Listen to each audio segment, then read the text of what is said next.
Hi, this is Jim, and this week I'm going to start a series where I'm reading a book with a friend, and we're going to go over each chapter, one chapter per week.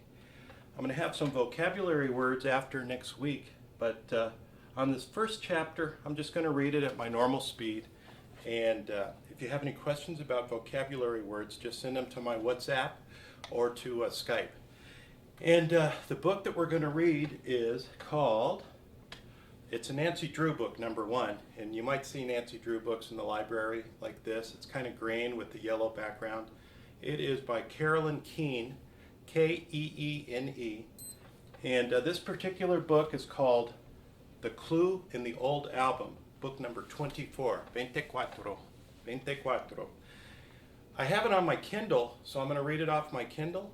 If you or Kindle or a tablet, if you have a tablet, you can download this book from Amazon. Nancy Drew, number 24, The Clue in the Old Album.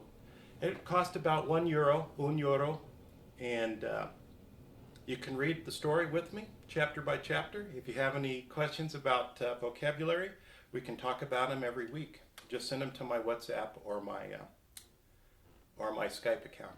So here we go. And we'll start with The Clue in the Old Album.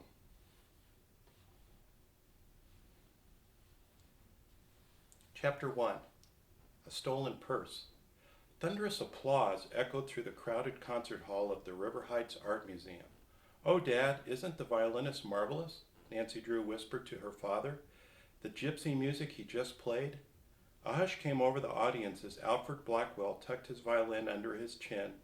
When he began the melody, Nancy was startled by a stifled sob from a white-haired woman who sat across the aisle. She was listening with rapt attention, and tears rolled down her cheeks. Nancy also saw something else. A dark-haired man on the aisle seat next to the woman reached for a jeweled purse that lay unguarded in her lap. Slyly, he dropped it into his pocket, got up, and started quickly for the lobby. "Dad, that man's a thief," Nancy whispered. "I'm going after him." Before Mr. Drew could recover from his surprise, Nancy had scrambled past him and hurried up the aisle after the thief. He pushed past the usher and fled into the lobby. Nancy reached it a moment later, but the thief was out of sight. Doorways opened into corridors in three directions and led to various exhibition rooms. Nancy chose the nearest one. The only person in sight was the watchman.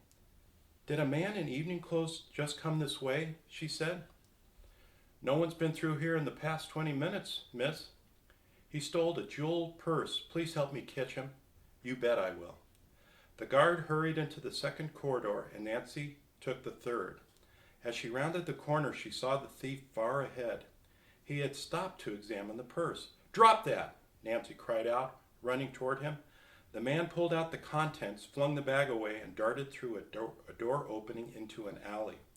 Nancy snatched up the purse, then resumed the chase. The alley was dark and she could not see the man. Disappointed, but aware that it was hopeless to pursue him, she turned back. From the museum lobby came the sound of voices.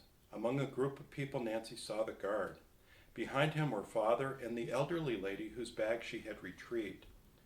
When the woman saw the purse in Nancy's hand, she exclaimed, "Oh, I'm so thankful you recovered my bag. The contents are so precious to me." "I'm sorry the thief escaped," Nancy said, "and I'm afraid he took whatever was inside the purse."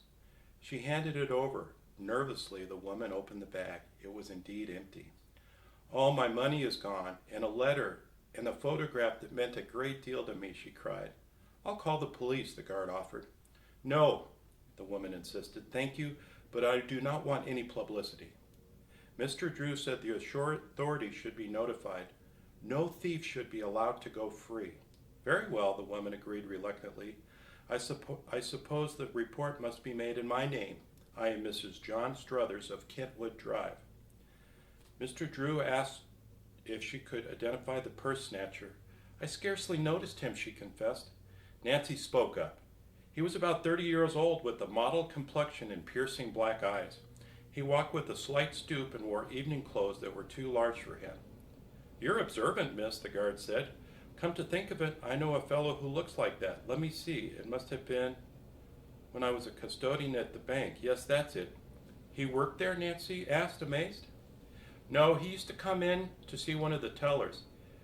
They got mixed up in some crooked scheme. The teller was fired. I don't know what happened to his buddy, but I heard he was a professional pickpocket. How long ago was that? Mr. Drew asked the custodian.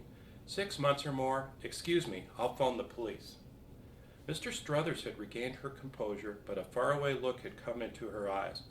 If it hadn't been for that gypsy music, she broke off as she regretted having revealed something. The woman turned to Nancy and added, I am very remiss. I haven't thanked you for all your trouble, and I really am most appreciative. May I know your name? Nancy Drew, the strawberry blonde, blue-eyed girl replied, and this is my father, she added, introducing tall, handsome Carson Drew. Mrs. Struthers smiled and said, I see now why it was you, Nancy, who spotted the thief. You are often written up in the paper for your cleverness in tracking down unscrupulous people. Nancy laughed, brushed aside the compliment. She asked if the Drews could be of any further assistance to Mrs. Struthers. I believe not, thank you, the woman replied. I must find my granddaughter Rose, who came with me.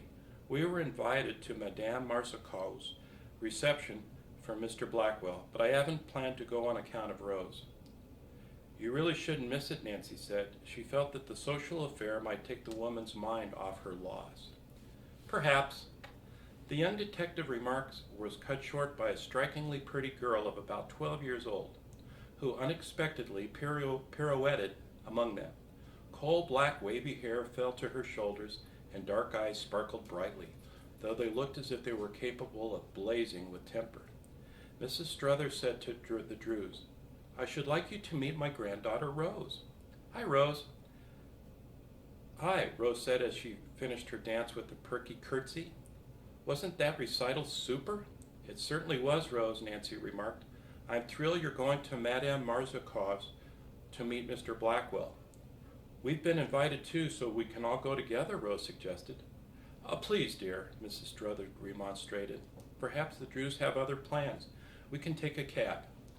We'd be delighted to have you ride with us, Mr. Drew said. I'll get the car. Without waiting for the others, Rose went along with him and hopped into the front seat. While chatting gaily with Mr. Drew, Mrs. Struthers sat in the back with Nancy and confided to the girl that she would like her assistance in solving a mystery. Would it be possible, my dear, for you to come to tea at my home tomorrow afternoon? Mrs. Struthers asked eagerly. I'd like to talk to you privately.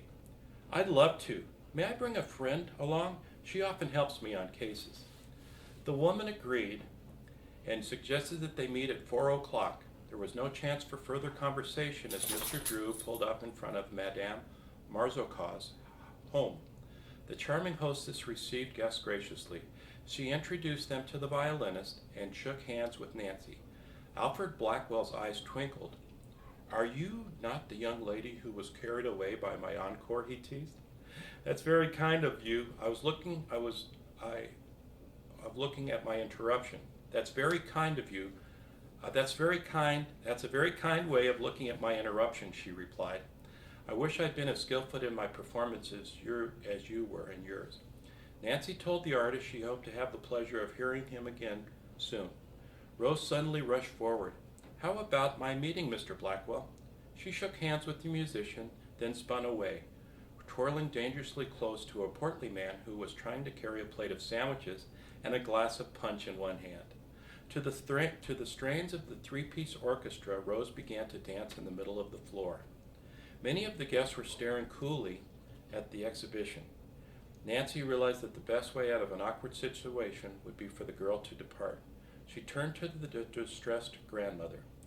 I believe my father is ready to leave now, Mrs. Struthers. We'll be glad to take you home.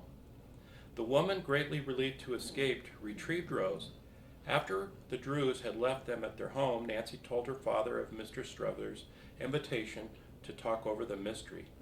Have you have any idea what it might be? She asked. I've heard very little about Mrs. Struthers, the lawyer said. I understand she and her granddaughter have lived in River Heights for 2 years. Mrs. Struthers is reputed to be a wealthy and has traveled a lot, but it is said she now stays at home all the time. She's sad and very secretive about her affairs. It should be an interesting case, Nancy speculated. I wondered if I could have anything to do. I wonder if it could have anything to do with Rose. Pardon me. I wonder if it could have anything to do with Rose. That child should be taught to behave better, Carson declared. Maybe her actions are the result of pent-up energy. Who knows? She may have some hidden talent. Perhaps you're right, Mr. Drew said. The following day, Nancy drove to the Struthers house accompanied by slender, attractive George Fayan. She was as excited as Nancy over the prospect of a new mystery. Nancy parked the car in front of her large brick house, which stood some distance from the others in the neighborhood. It was surrounded by lawns and a high iron fence. The two friends started up the long walk to the front door. Suddenly, a shout behind them made Nancy and George turn. Too late. Before they could tell who or what was coming, the girls were knocked to the ground. That's the end of chapter 1. The Clue in the Old Album, Nancy Drew, number 24. If you have any questions about the vocabulary, write the words down, and we'll go over them next week. Just send me some email or WhatsApp or Skype. If you want to buy this book, you can buy it on Amazon. I'm going to leave a link on my YouTube page so you can get to the link. And like I say, it probably costs maybe €1 for the book. And there's probably about 20 chapters. Let me check. Indeed, there's 20 chapters, so we can go over one chapter a week with vocabulary. And I'm going to read this with a friend. You're welcome to join us. Nancy Drew, number 24, The Clue in the Old Album. And I'm going to be putting this up every week on my website or in my Skype so you can get the link to get to the next chapter. And I'll be doing other work, and I'll be putting up other videos, and then you'll be able to look at these videos at your leisure. And I'll put notes on my website, and we'll just keep on going with our English. And at this time, I'd like to thank everybody that I know as a friend from Skype and from WhatsApp and from italki. And it's just been a lot of fun this last year learning Spanish and learning Italian. And I look forward to this next year of good camaraderie and friendship and us learning each other's languages. And muchas gracias. Por todos amigos. Gracias. And we'll talk to you soon. That's Jim. Have a nice week.